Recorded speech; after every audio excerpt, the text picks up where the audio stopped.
오늘 여러분들은 일상을 멈추고 예배드리기 위해서 나오셨어요.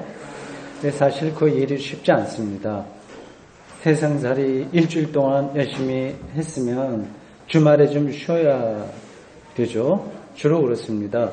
또 어떤 분들은 주말이 더 바쁘기도 해요.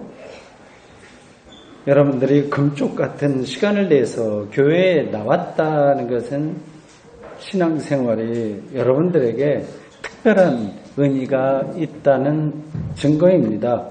간혹 신앙생활에 특별한 의미를 알지 못하거나 또 알고 있다가도 나중에 더 놓쳐버리고 그런 분들도 좀 있긴 합니다. 이 문제는 단순히 교회 생활의 성실성에 관한 게 아니라 영혼의 중심과 깊이에 관한 것입니다. 더 정확하게 말해서 영혼 구원, 즉 삶의 가장 심층적인 차원에 속하는 문제입니다. 교회에 나왔다 안 나왔다 그게 겉으로 드러난 것보다도 더 근원적인 문제라고 하는 뜻입니다. 과연 그런지 아닌지를 확인할 수 있는 질문은 다음과 같습니다. 여러분 스스로에게 질문해 보세요.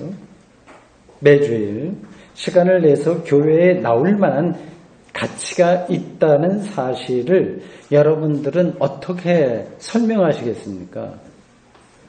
단순히 복받으러 나온다 이런 분은 물론 없겠죠. 죽음이 두려워서 혹은 외로워서 그런 것들도 이해가 근거가 되겠지만 그런 건 아니에요. 착한 사람이 되기 위해서 교회에 나오는 것도 아닙니다. 이 문제를 여러분들이 진지하게 생각하기 원한다면 교회란 무엇인가? 지금 내가 나가고 있잖아요.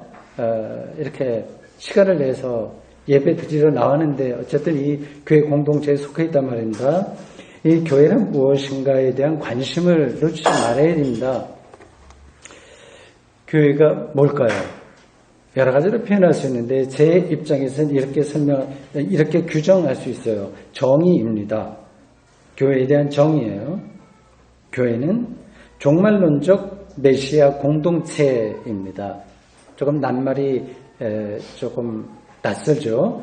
이 문장에는 세 가지 중요한 단어가 들어있습니다. 종말, 메시아, 공동체 이겁니다. 종말론적 메시아 공동체라고 해서요. 교회는 종말론적으로 열려있다는 뜻입니다. 열려있는. 지금 이렇게 완료된 게 아니라 종말론적으로 열려있는 구원 공동체라고 하는 뜻입니다.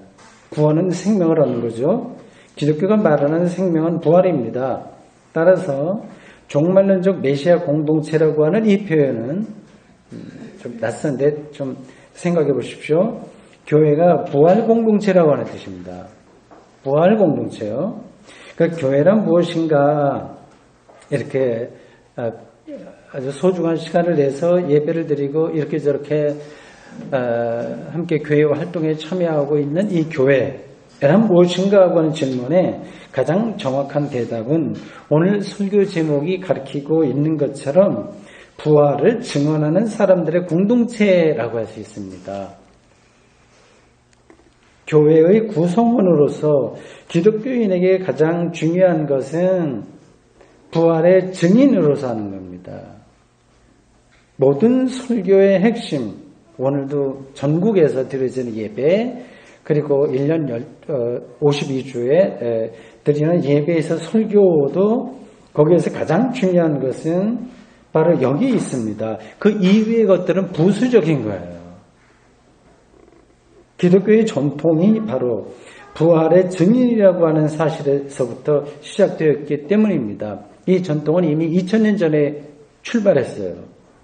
이것에 관한 성경의 중요한 보도를 오늘 여러분들에게 전할 테니까 잘 들어보십시오. 기독교의 뿌리가 뭔지를 여러분들이 생각해 보십시오. 도움이 되기를 바랍니다.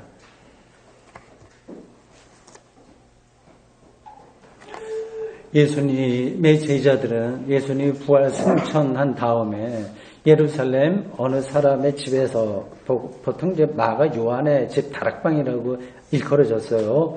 거기서 주기적인 모임을 열고 있었습니다. 유대인들의 중요한 절기인 오순절이 되었다고 해요. 사도행전 2장에 따르면 이 오순절 집회에서 제자들의 특별한 경험을 했습니다. 오순절 성령 강림이라고 하는 겁니다. 그들은 성령으로 충만하게 되었습니다.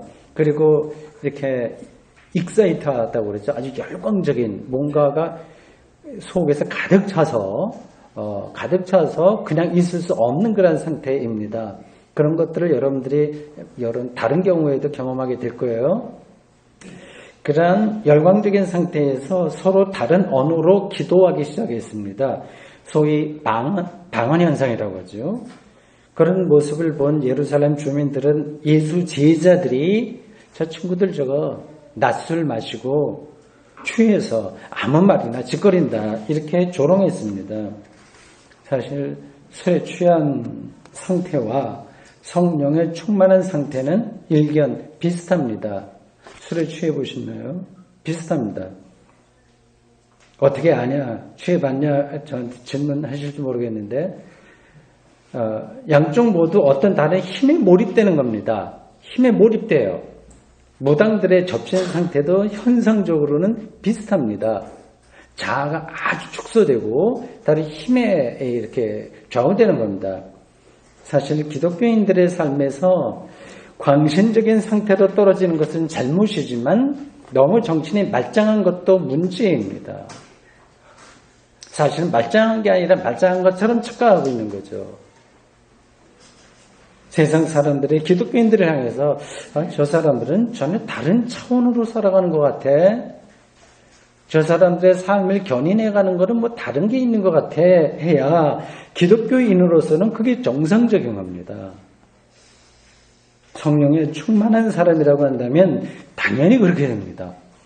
매주일 교회에 나와서 예배드리고 시간도 투자하고 서로 신자들끼리의 영적인 교제를 나누고 헌금을 바치고 하는 것들도 제정신이면 잘 안 되는 일입니다. 베드로는 예루살렘 주민들에게 반론을 펼칩니다. 우리가 지금 술에 취한 게 아니다. 영에 취한 거다고 했어요. 구약 요엘 2장 28절 이하를 인용해서 이렇게 말합니다. 사도행전 2장 17절에 나오는 그 구절만 읽겠습니다. 하나님이 말씀하시기를 말세에 내가 내 영을 모든 육체에 부어주리니 너희의 자녀들은 예언할 것이요 너희의 젊은이들은 환상을 보고 너희의 늙은이들은 꿈을 꾸리라. 구약의 선지자들은 하나님의 영에 다 충만한 사람들이었습니다. 부럽죠? 우리는 산만하죠? 그 사람들은 영에 사로잡혔어요. 요즘 수요일 오후 2시에 우리들이 모여서 몇몇 분들 12소 선지서를 공부합니다.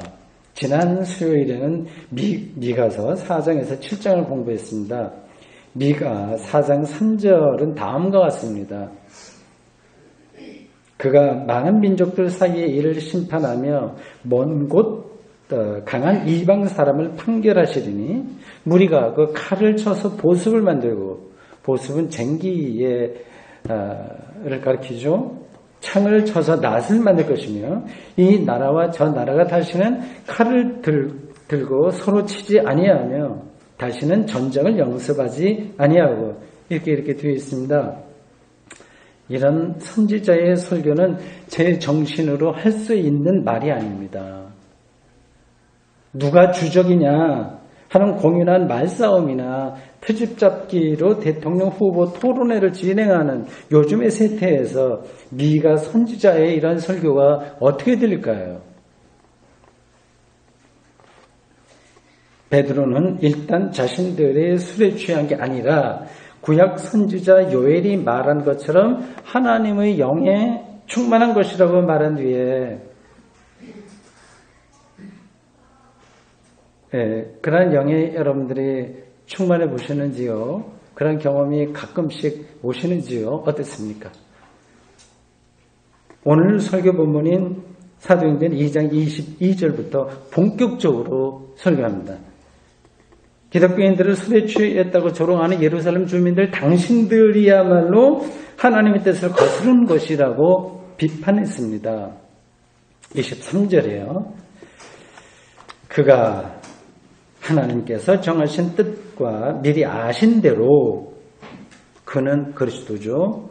내준 바 되었거늘 너희가 예루살렘 주민들이에요.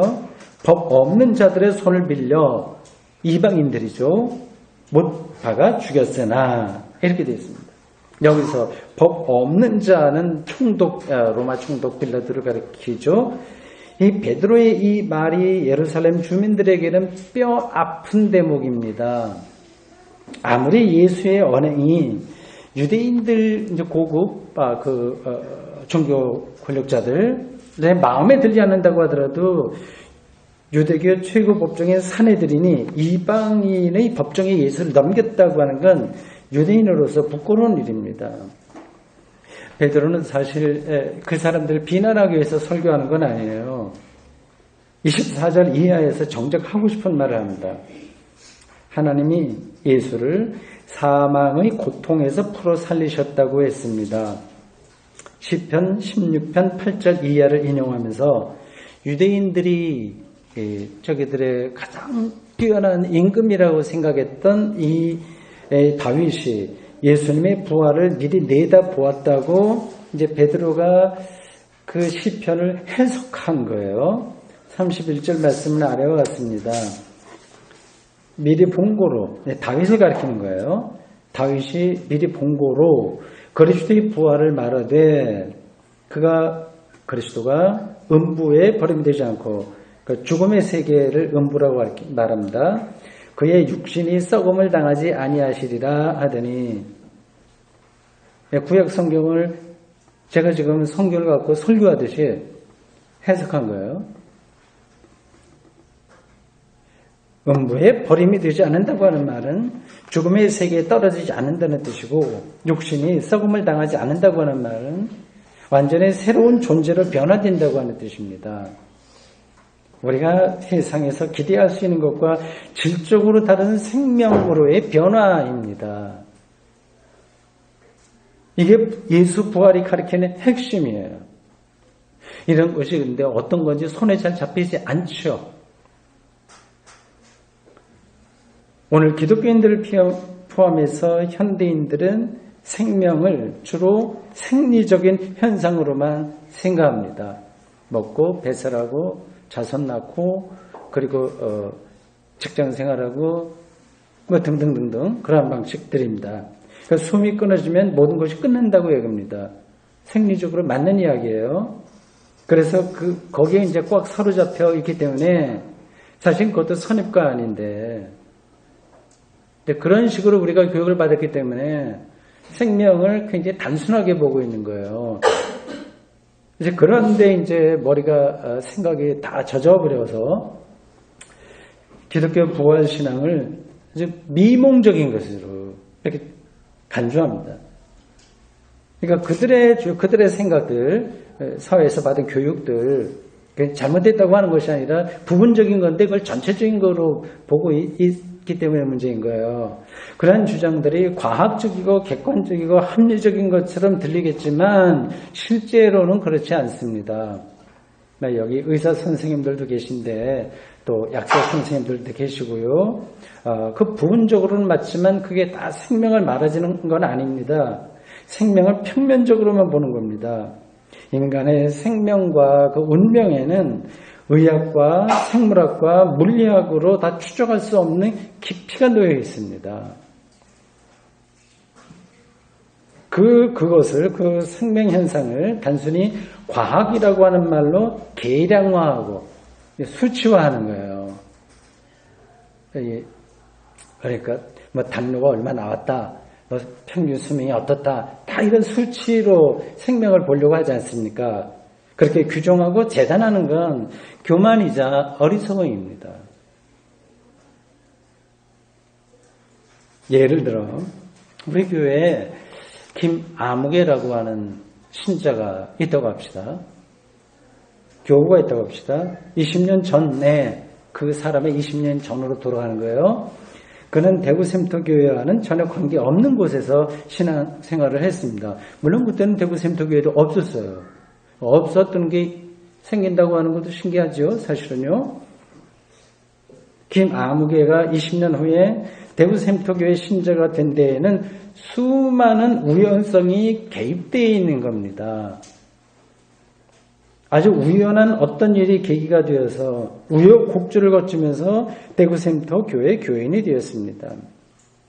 사람이 만나고 헤어지는 것도 온갖 우연의 반복에 의한 것인데 하물며 생명 현상이야 오죽하겠습니까? 비록 죽음으로 인해서 우리의 몸이 지구 안에 원소로 해체되겠지만 그건 명백한 사실인데 우리가 다 풀어낼 수 없는 비밀한 방식으로 우리는 전혀 새로운 생명으로 변화될 것입니다. 우리의 미래는 종말을 향해서 열려있는 겁니다. 생명 현상을 더 다이나믹하게 보는 관점이 성수가 우리들에게 제공해주는 통찰인 거예요. 하나님의 손에 의해서 그는 무로부터 세계를 창조한, 무로부터 뭐가 존재하게 한 그러한 능력의 하나님 손에 의해서 우리가 전혀 예상하지 못한 차원으로 완성될 것입니다.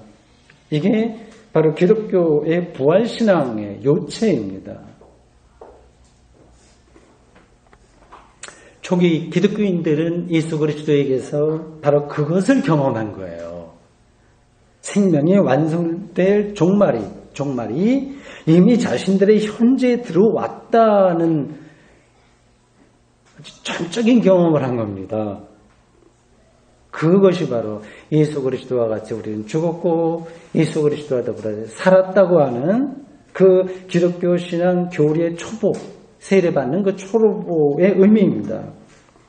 이것을 경험했기에 그들은 그 외에 다른 것에는 크게 신경을 쓰지 않게 되었습니다. 이전에 절대적인 규범으로 작동되던 율법으로부터도 그들은 자유로워졌습니다. 로마 권력까지도 넘어설 수 있었습니다.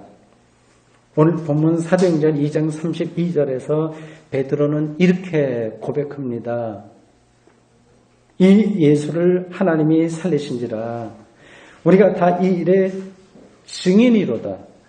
부활의 증인으로 사는 것이야말로 기독교 신앙의 본질이고 기독교인의 정체성이고 교회의 존재 이유입니다.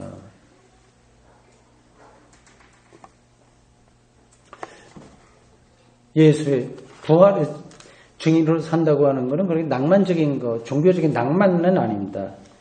고대 사회에서 증인 역할을 한다는 것은 목숨을 담보하는 행위예요. 법적인 책임을 진다는 의미가 증인에 있습니다. 요즘에 법정에서도 증인은 중요하게 다뤄지죠. 증인들은 위증의 경우에 처벌을 받겠다는 선서를 합니다. 최순실 국정농단에 대한 청문회에서 우리가 확인한 바이지만 증인 선서를 했다고 해서 모두 솔직하게 또 말하는 건 아니에요. 위증으로 형사 고발당한 사람들도 여럿 나왔습니다. 예수 부활의 증인이라는 베드로의 진술은 예수 부활에 자신들의 영혼을 건다는 의미예요. 근데 그게 부활에 대한 경험, 신앙이 없으면 내 삶은 무의미하다. 그런 무게를 갖고 있는 증언입니다. 법정이나 청문회의 증인으로 나서려면 그 사건을 직접 경험해야 되는 것처럼요. 경험하지 못하면 증인이 안 되잖아요. 부활 증인이 되려면 부활을 직접 경험해야만 합니다. 이게 우리의 딜레마예요. 우리는 직접 경험하지 못했잖아요. 제자들도 아니지 않습니까? 근데 증인으로 우리가 어떻게 삽니까? 우리는 성서를 통해서 그러한 간접적 증인이 되는 거예요. 머리가 좋거나 조금 이렇게 좀 순발력이 있는 사람들은 자기가 직접 경험하지 못해도 뭐 그 청문회 이런 데서도 우리가 봤지만 어느 정도까지는 그럴듯하게 증언할 수 있어요. 이걸 어떻게 구분할까요? 저 사람이 정말 경험한 사람인지 그렇지 않고 말만 그럴듯하게 하는 사람인지 어떻게 구분할까요? 구분이 쉽지가 않습니다.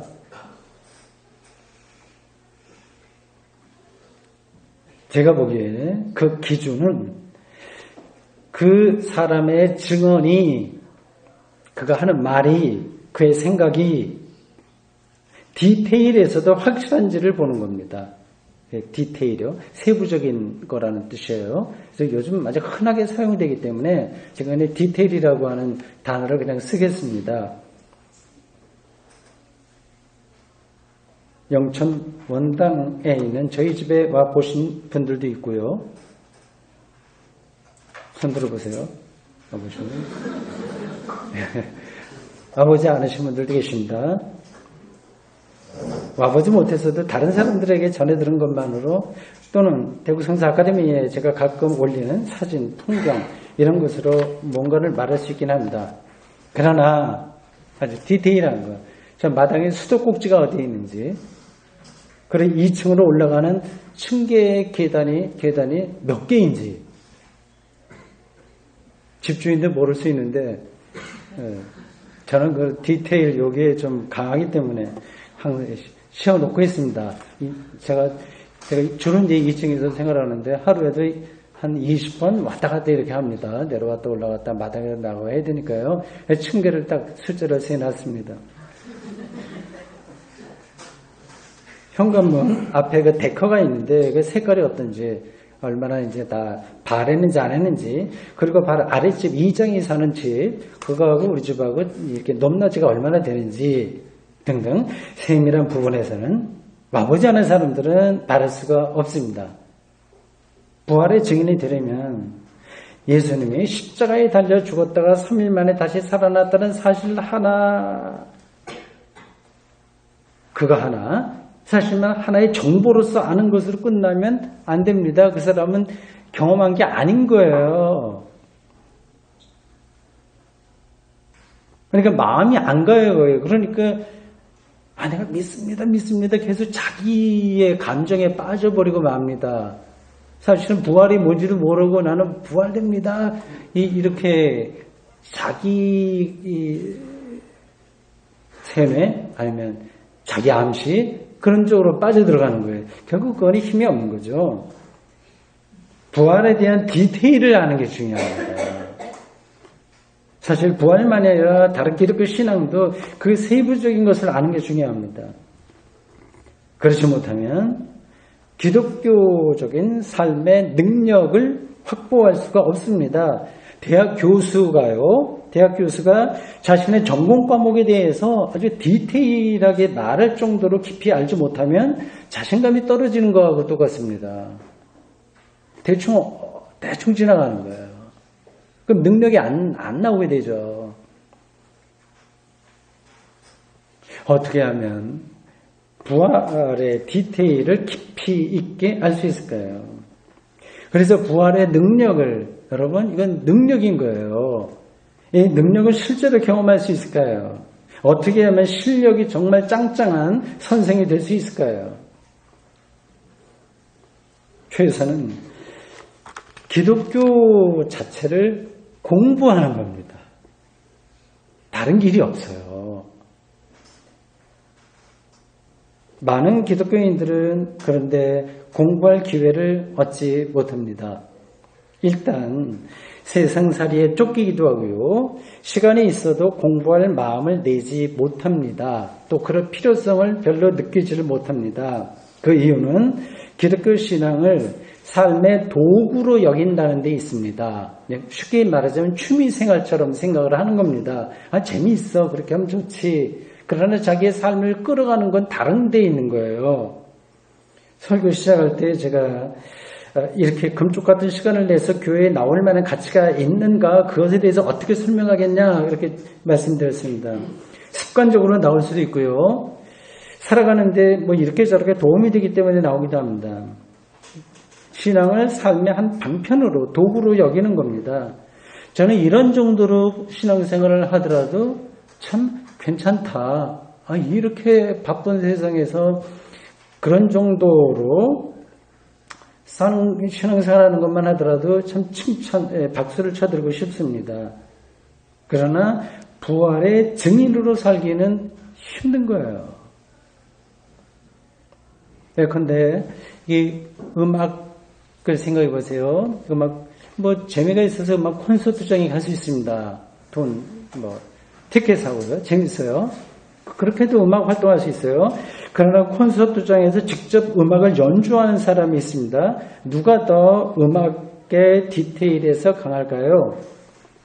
그러니까 모두가 다 기독교 신앙의 전문적인 연주자가 될 수는 없습니다. 그 현실을 제가 모르는 게 아닙니다.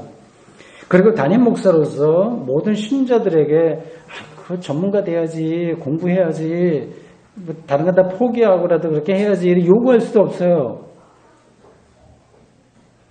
교회에 발을 걸치고 있는 것만으로도 가상하다, 좋다 그렇게 생각합니다. 그러나 조금 더 교회 공동체 안으로 깊이 들어오는 것도 좀 필요하다 그런 생각도 합니다. 각자 형편에 따라서 신앙생활을 합니다. 다 똑같이는 못하니까요. 다만 부활 증인이 되려고 한다면 이제는 말이 달라지는 거예요. 그냥은 안 되니까. 부활 영성의 깊이로 들어가려는 사람은 기독교 신앙의 깊이로 들어가는 공부를 해야 됩니다.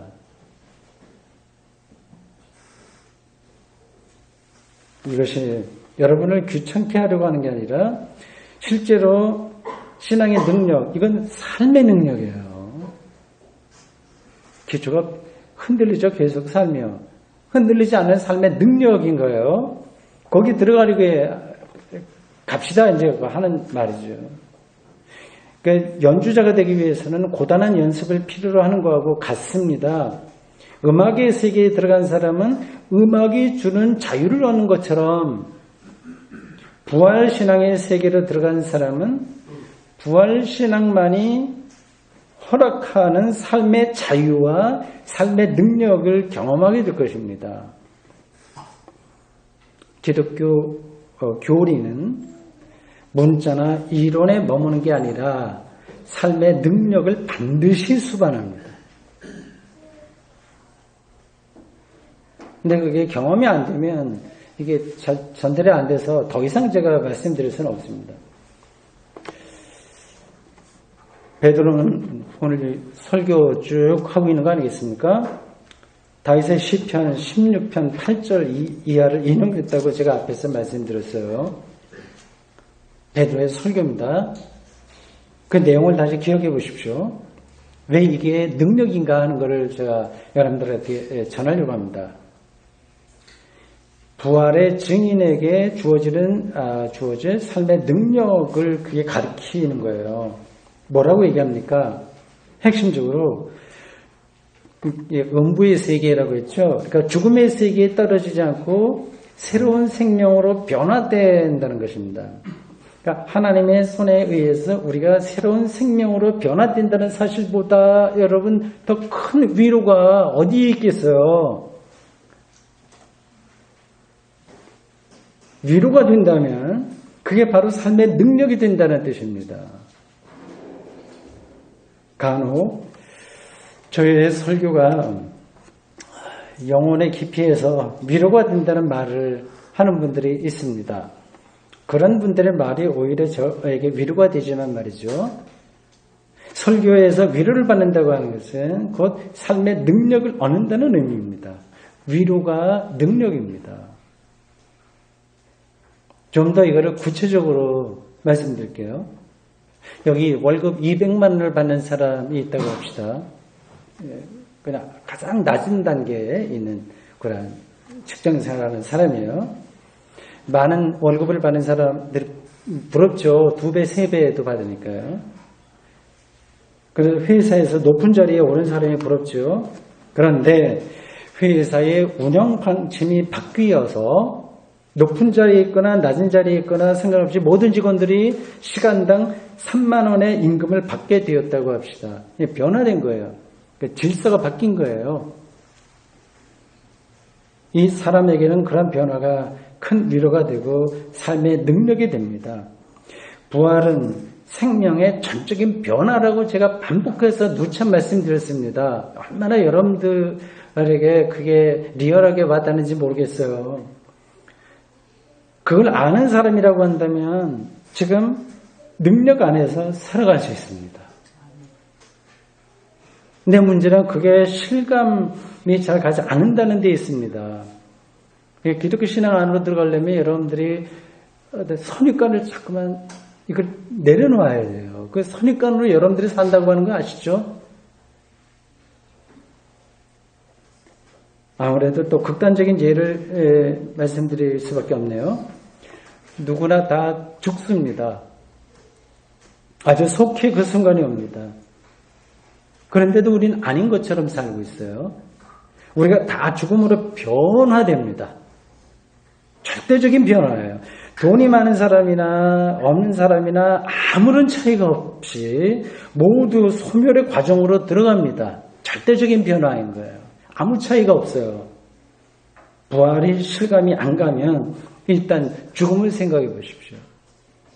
부활은 절대적인 사건인 죽음마저 넘어서는 하나님의 생명으로 변화되는 사건입니다. 이것이야말로 우리에게 근원적인 위로이며 이 위로 안에 들어갈 때의 삶의 능력이 주어집니다.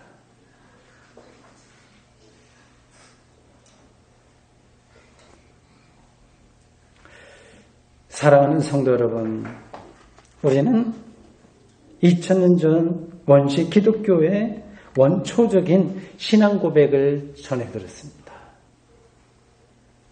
이 예수를 하나님이 살리신지라 우리가 다 이 일의 증인이로다. 이 고백을 듣고 여러분들 가슴이 뛰는지요? 아무런 감동이 없으신지요? 어떻습니까?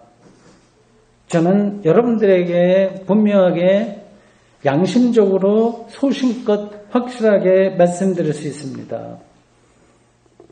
베드로의 이러한 외침을 여러분의 영혼에 깊이 받아들일 수 있다면 여러분은 더 이상 세상의 다른 것들 혹은 다른 사람을 부러워하지도 않고 또한 두려워하지도 않게 될 것입니다. 우리 모두 초기 기독교인들처럼 남은 인생을 예수 부활의 증인으로 살아갑시다. 아멘. 주님, 오늘 저희들 베드로가 오순절 성령님 사건에 이어서 벌어진 그 예루살렘 거리에서 소동 가운데 선포했던 기독교 신앙의 원초적인 설교를 들었습니다.